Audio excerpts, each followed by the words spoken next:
La première session ordinaire de l'Assemblée nationale pour l'année 2018 s'est ouverte hier. Au cours de la première activité de cette session, les honorables députés ont approuvé et adopté le rapport d'activité du président de l'Assemblée nationale pour la période allant du 1er octobre 2017 au 31 mars 2018.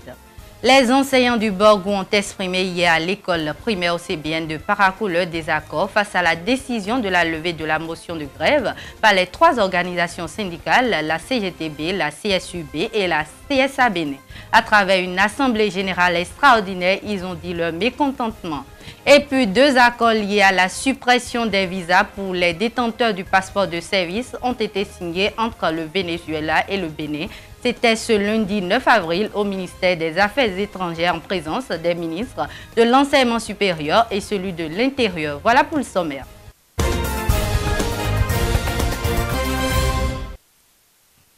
Mesdames, Messieurs, bonjour et bienvenue à tous. Suite à la décision de la levée de la motion de grève par les trois organisations syndicales, la CGTB, la CSUB et la CSABN, les travailleurs de l'État concernés par le mouvement dans le Borgou se sont retrouvés hier matin à l'école primaire OCBN de Parakou pour une assemblée générale extraordinaire. Ils ont exprimé leur désaccord. Jocelyne Martin-Cressou et Pierre Aguacoeur pour le compte rendu.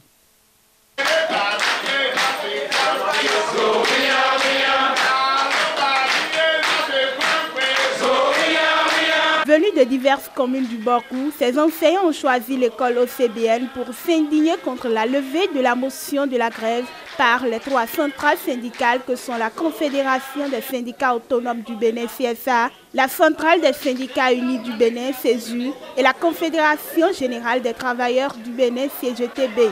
Objectif, définir la conduite à tenir face à la décision. On a reçu un coup de poignard dans le dos, mais nous responsables, nous étions avertis qu'un tel coup se préparait avant d'aller en grève. Et quand on avait organisé les AG en janvier, le représentant des centrales qui était venu à Parakou, on avait signé des clauses. Et parmi ces clauses, c'est que quelle que soit la tenue que prenaient les événements, et on devait descendre à la base pour poser les problèmes et prendre l'avis de la base. Mais cette manière de lever ou de suspendre la motion unilatérale n'a pas rencontré l'assentiment des collègues sur le terrain et ça fait que les classes sont toujours fermées. La note de levée de la motion de la grève n'a point émoussé l'ardeur de ces enseignants, car pour eux, la solidarité est leur première force. Nous, on ne travaille pas en fonction de j'appartiens à telle centrale ou telle confédération, non. Nous, c'est l'unité d'action. Ça fait qu'on est toujours ensemble. Quand vous nous prenez, c'est un bloc. Donc, dans le Borgou, il ne peut pas avoir les représentants de ci, de ça. Tant que l'ensemble, on ne va pas décider de reprendre, les coups ne vont pas reprendre. À l'endroit des enseignants, on leur demande d'être sereins, de ne pas se décourager. Et le coup qu'ils ont reçu avec le temps, chacun va digérer et la lutte continue de plus belle. Après 3 mois de lutte, la fin des mouvements de débrayage est encore loin. Il faut dire que les mouvements de débrayage dans le système éducatif perdus et les parents s'en désolent. Nombre d'apprenants des écoles publiques ont abandonné leur cahier au profit d'autres activités. Les parents en appellent au sens de responsabilité des parties en conflit. Samson Cabral Adinsi, Félix Lamandou-Selo. De grève là maintenant, là, ça me dépasse. Parce qu'ils ont dit tout à notre chef président Taron, il ne veut pas écouter. Depuis bientôt 3 mois que les enseignants ont jeté la clé sous le paillasson, l'école béninoise est en ruine et les parents s'en désolent. Ce qui se passe chez nous ici, nulle part ailleurs, je pense qu'il faut que les syndicats et le gouvernement, ils savent que les maîtres sont en train de revendiquer quelque chose. Il faut qu'ils s'entendent avec le gouvernement, puis on puisse les satisfaire. Et j'aurais appris que depuis fort longtemps, le gouvernement veut investir, mais les maîtres ou bien les professeurs demandent de plus, ce qui a fait qu'il n'y a pas, jusqu'à présent, il n'y a pas d'entente. Et les élèves sont laissés à eux-mêmes. C'est pitoyable, c'est pas du tout normal. Dans un pays, il y a le droit et il faut qu'ils s'entendent, quoi. C'est vraiment pitoyable que les enfants soient à la maison jusqu'à l'heure là. Donc, Ce que je demande, il faut que le gouvernement et les syndicats puissent s'entendre pour que les cours puissent se reprendre normalement, pour ne pas perdre l'année. Parce qu'on a bien beau dépenser sur les enfants, la scolarité, tout ça là. Il ne faudra pas que tout ça là puisse... qu'on perde l'année comme ça. Donc, je demanderai au gouvernement et aux syndicats de vraiment de s'entendre pour que les cours puissent se reprendre. Les conséquences de la situation sont incalculables et les apprenants sont les victimes expiatoires de première lote. Avec ça, les enfants ne pourront plus prendre soin de leur cahier, étudier. Ça, c'est pour les promenades et c'est des conséquences pour les parents. Déjà qu'il a de laisser aller, les filles vont en profiter de ça pour faire leurs sales besoins. Parce que les hommes aussi, là, même si l'enfant, si un peu de sein sort un peu, là, c'est fini. L'enfant sera au CM2, il va tomber enceinte là. Bon, nous, ça ne nous encourage pas. Le risque de la déperdition scolaire est donc grand et les parents qui ont leurs enfants dans les écoles publiques n'ont pas le choix. J'ai rencontré un élève qui devait aller au bac cette année et il m'a dit jusqu'à présent que lui, il ne peut plus se retrouver dans le cahier, il ne peut plus continuer, même si aujourd'hui l'État met toutes les dispositions, les choses en ordre pour que les examens se passent dans les bonnes décennies. Lui et d'autres même ont repris déjà à apprendre des métiers.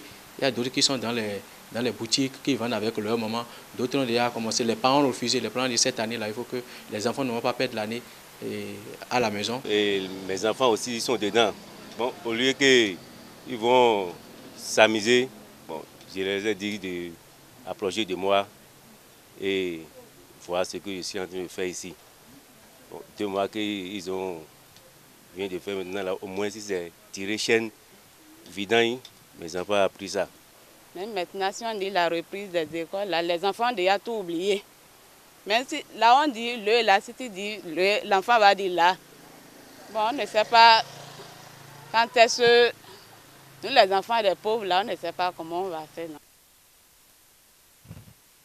Avant d'aller prendre les nouvelles de l'Assemblée nationale, sachez que le corps en décomposition avancée d'une jeune dame a été retrouvé pendu sur le territoire des forestiers au quartier Kandagbé de Parakou à l'été. Le chef quartier, le chef de l'arrondissement et les forces de l'ordre se sont rendus sur les lieux. Suivez le constat. Pendu au beau milieu de la forêt, ce corps en décomposition avancée a été retrouvé au quartier Kandagbé de Parakou. Un corps particulièrement abîmé, ce qui n'a pas permis d'identifier la victime.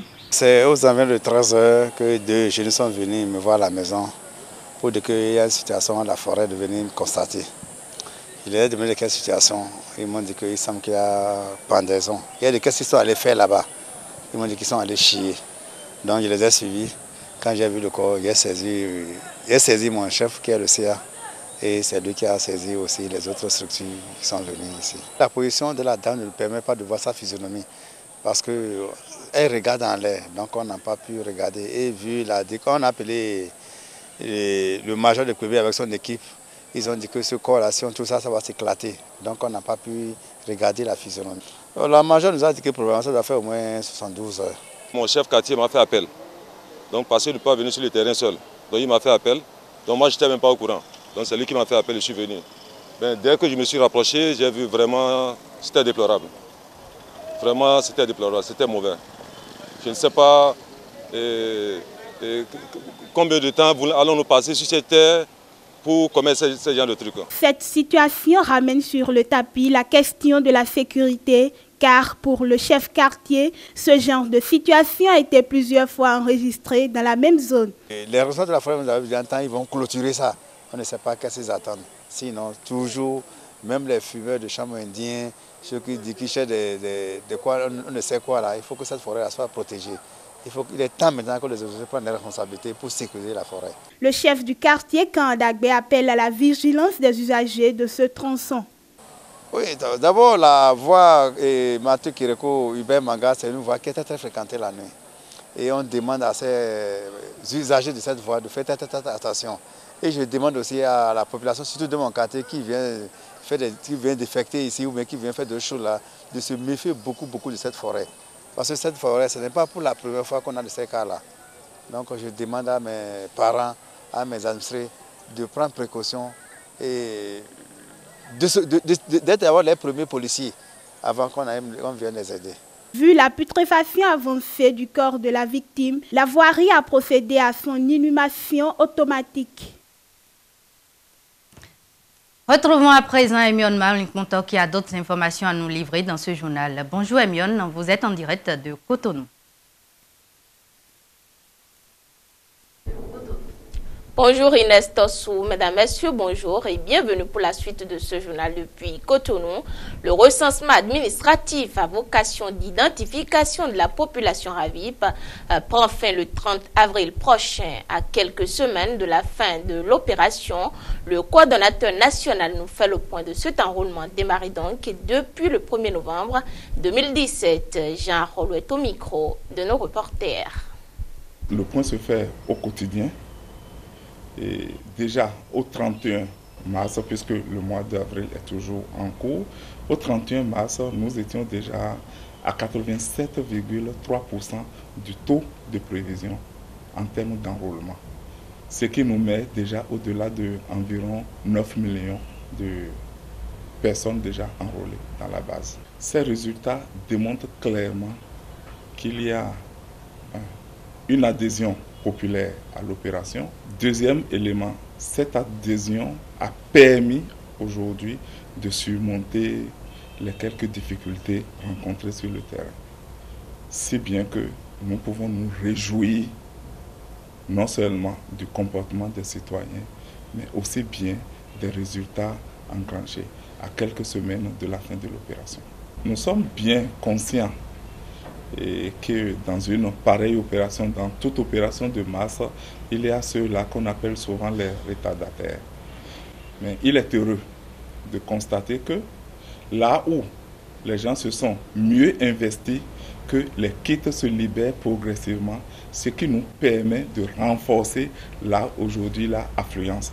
Donc en termes de disposition prise, c'est le renforcement en termes de capacité en kit des lieux qui continuent d'être des lieux de forte affluence en termes de population aujourd'hui. C'était déjà entendu au départ que l'opération dure 6 mois, du 1er novembre au 30 avril, pour la phase initiale du RAVIP. Mais il y a une phase naturellement, conformément à la promesse gouvernementale, il y a une phase qui va succéder à la phase initiale. Cette phase est dite la phase de recensement continu. Certainement que ceux qui, entre-temps, ne parviendront pas à se faire enrôler à la phase initiale auront l'occasion de le faire aisément aussi à la phase d'enrôlement continu. Première activité de la première session ordinaire de l'Assemblée nationale pour l'année 2018. La présentation et l'examen du rapport d'activité du président de l'Assemblée nationale pour la période allant du 1er octobre 2017 au 31 mars 2018. Les honorables députés ont approuvé la gestion de Maître Adrien Ngbeyi en adoptant donc à l'unanimité le dit rapport. Péco Mamère à la Daye, Lazare Mouza. L'ordre du jour appelle un seul point, le rapport d'activité du président de l'Assemblée nationale. La séance plénière de ce mardi 10 avril 2018 y sera donc principalement consacrée. La gestion de l'institution parlementaire par l'équipe de Maître Adrien Ngbeyi de la période allant du 1er octobre 2017 au 31 mars 2018 est passée à la loupe, aux lorgnettes et à l'épreuve des méninges des honorables députés. Ayant déjà reçu copie du dit rapport, la présentation de l'introduction de la conclusion à titre symbolique aura suffi pour donner la quintessence d'un document dont les députés ont épargné le président du Parlement d'une lecture fastidieuse. Pour l'essentiel, on retiendra quelques points saillants. Au plan politique, le Parlement a connu d'intenses activités et on a noté un regain d'intérêt de la classe politique béninoise, notamment dans la perspective de la réforme du système partisan au Bénin, dont plus personne ne doute de la nécessité. Au plan social, la grogne syndicale, les conflits meurtriers liés au phénomène de la transhumance ont été soulignés dans le rapport. La période sous revue a été également marquée par une volonté manifeste de la lutte contre l'impunité la gestion des biens publics et le trafic des faux médicaments ont retenu le plus l'attention de nos compatriotes. Le président Adrien Ngouédji n'a pas occulté les éléments liés au plan sécuritaire, diplomatique, financier, les actions liées au plan stratégique de développement et de modernisation de l'Assemblée nationale et les actes parlementaires ont été également présentés. Au plan parlementaire, on peut noter le vote de la loi de finances exercice 2018 et d'importantes lois ayant un impact sur l'environnement socio-économique de notre pays, sans oublier la recomposition intervenue au sein de nos groupes parlementaires. Les députés, tous bords politiques réunis, ont émis des avis très favorables sur le rapport d'activité du président de l'Assemblée nationale. Ils ont salué le leadership dont il fait montre et l'ont encouragé à poursuivre sur cette lancée pour le rayonnement de l'Assemblée nationale béninoise. Le cassédrin n'a jamais été lapidé parce qu'il ne porte pas de fruits. Le cassédrin n'a jamais été lapidé, mais le manguier qui nourrit, c'est lui qui reçoit toutes les pierres. Considérez-vous comme vous êtes un manguier, un fruitier. Et c'est ça qui fait que les gens vous lapident, les gens vous critiquent. Et je suis fier de vous avoir comme président, Monsieur le Président. Monsieur le Président, je voudrais également vous féliciter. Aujourd'hui, je ne ferai que vous féliciter. Vous féliciter pour le bâtiment, parce que nous avons finalement eu notre bureau de groupe parlementaire et également les bureaux individuels, même si nous sommes à 2, c'est mieux que par le passé. Un bureau à 2, c'est mieux que les manguiers. Donc, félicitations, Monsieur le Président. Monsieur le Président, vous nous avez donné un rapport de très bonne facture qui a gardé le même volume du point de vue de la forme, mais qui a été encore mieux structuré que les dernières fois. Nous avons eu le même volume, mais nous avons plus d'informations facilement captables à travers une table des matières très bien structurée. La clarté, la concision, la syntaxe et la cohérence s'enlacent harmonieusement dans une danse amoureuse pour séduire le lecteur du rapport et finir par lui proposer un irrésistible mariage. Et tous les collègues ont été séduits et sont tombés sous le charme de ce rapport. Et je suis, comme eux, séduit par ce rapport. Et je vous dis, ensemble, avec eux, nous le voterons. Ils l'ont effectivement adopté à l'unanimité et avec des applaudissements, fiers qu'ils étaient du travail abattu. Le rapport est adopté à l'unanimité des députés présents et représentés. Merci. Le président Adrien Ngouédji a pris acte et exhorté à de meilleurs rendements. Je voudrais recommander plus d'assiduité et de ponctualité aux collègues et à nos séances plénières et aux travaux en commission. Des défis importants nous attendent. Nous devons prendre des initiatives législatives pour apporter notre contribution de qualité dans les réformes afin non seulement de consolider notre démocratie, mais aussi et surtout d'améliorer le bien-être de nos concitoyens. Les travaux seront suspendus. Ils reprendront jeudi 12 avril 2018 à 10h avec les questions d'actualité. Il faut dire qu'au cours de cette première séance plénière qui a vu l'adoption du rapport d'activité du président de l'Assemblée nationale, l'honorable Janvier Yawedewa a présenté les innovations technologiques apportées à Radio Hémicycle, la voix du peuple, pour un meilleur rayonnement. À l'issue donc de cette présentation par vidéoprojecteur, il a accordé une interview aux professionnels des médias, images et son. Le peuple béninois peut désormais mieux suivre Radio Hémicycle. D'abord, à partir des téléphones portables, il y a une application Radio Hémicycle que vous téléchargez sur le portable une fois. Le téléchargement se fait une fois et après, il faut cliquer là-dessus et Radio Hémicycle est à vous tout le temps. En dehors de ça, Radio Hémicycle fonctionne aujourd'hui 24 heures sur 24 et 7 jours sur 7. Ça veut dire que les Béninois qui n'ont pas pu suivre nos plénières en direct pourront donc les suivre la nuit ou les week-ends.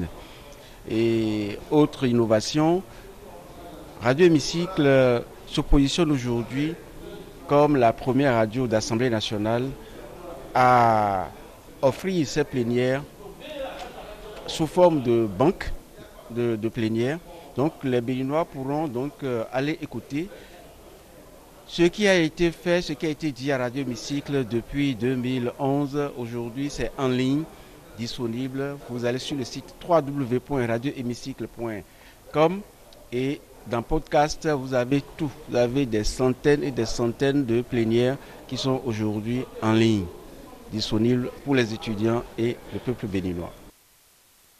On reste à l'Assemblée nationale pour dire que le rapport d'activité du président a été adopté hier. Les innovations technologiques sur Radio Hémicycle ont été présentées aux honorables députés hier au cours de la même séance plénière. Mais déjà la veille, à l'occasion de la cérémonie officielle d'ouverture de la première session ordinaire pour l'année 2018, le président de l'Assemblée nationale du Bénin a prononcé un discours qui a retenu l'attention de tous.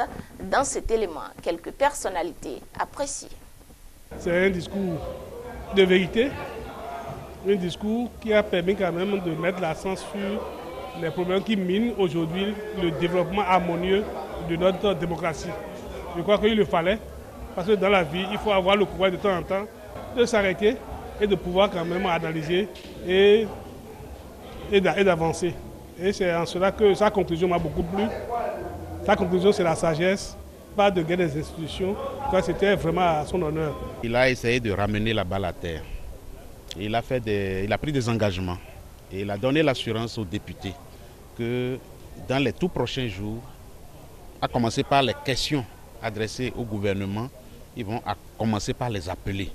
Parce que vous savez ce qui se passe à l'Assemblée ici, la programmation des dossiers, c'est de la conférence des présidents, les membres du bureau, et la voix du président de l'Assemblée nationale, elle est prépondérante. Donc, comme il a pris l'engagement aujourd'hui, moi j'apprécie à sa juste valeur et je vois que ce serait des occasions aux membres de l'exécutif de pouvoir s'exprimer sur des dossiers de la nation. Les Béninois en ont besoin et c'est ce qu'il vient de faire ce matin. Je le félicite pour ça. Le président a fait une critique de la décision de la Cour constitutionnelle par rapport à quelques décisions. Et en bon démocrate, je crois que cette critique, pour moi, à ce niveau-là, est mal placée. Et puisqu'on se doit de respecter la décision de la Cour constitutionnelle et profiter de la tribune de l'Assemblée nationale pour critiquer cette décision, et me paraît un peu inacceptable parce que la décision de la Cour constitutionnelle est inattaquable. Le président a dit qu'il faut éviter la guerre des institutions. Et j'ai dit que nous sommes en plein dans la guerre des institutions. Parce que non seulement le Parlement n'est pas allé dans le sens de la mise en pratique de la décision de la Cour, mais comme si cela ne suffisait pas, on a aussi l'impression que d'autres institutions de la République, telles que le gouvernement, parfois, s'imposaient aux autres institutions de la République. Donc, pour moi, et vous allez constater avec moi que le président de la Cour constitutionnelle n'était pas présent.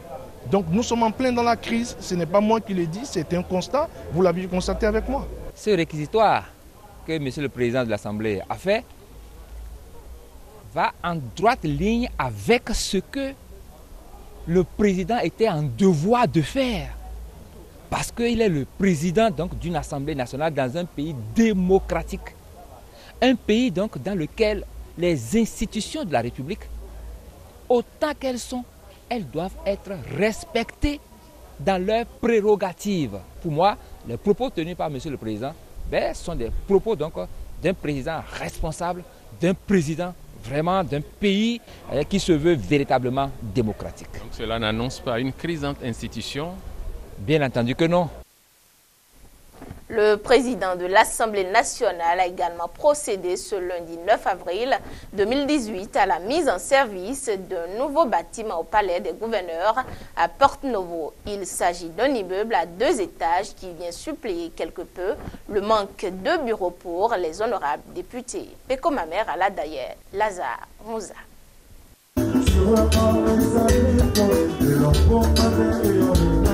L'orchestre de l'Assemblée nationale distillait de la rumba congolaise lorsque le président Adrien Ngouédié et ses invités de marque se sont avancés vers ce bâtiment nouvellement érigé sur les périmètres de l'institution parlementaire pour la coupure du ruban symbolique et le dévoilement de la plaque inaugurale.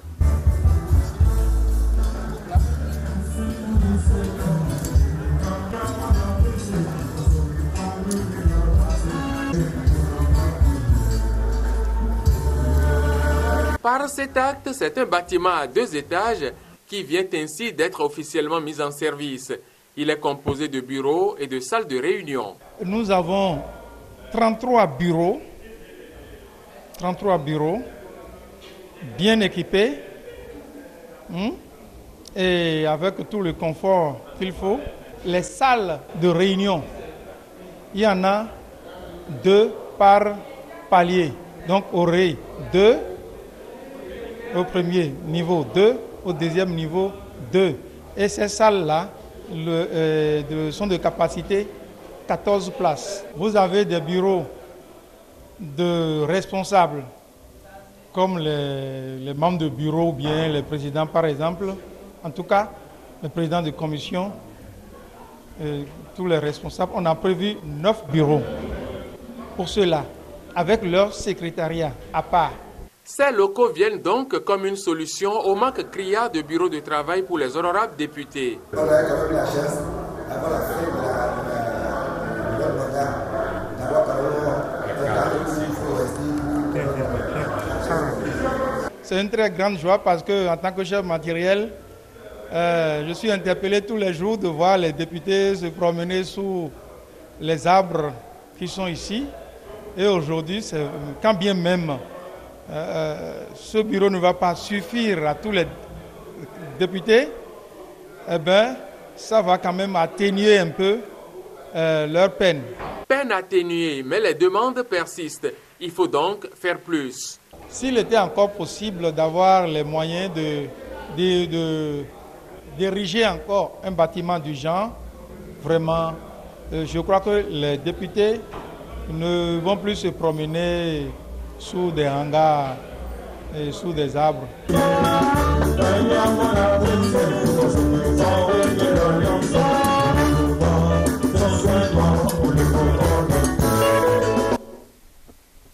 Un dernier élément avant de rendre l'antenne à Paraco, signature de 2 accords entre le Venezuela et le Bénin, 2 accords liés à la suppression des visas pour les détenteurs du passeport de service.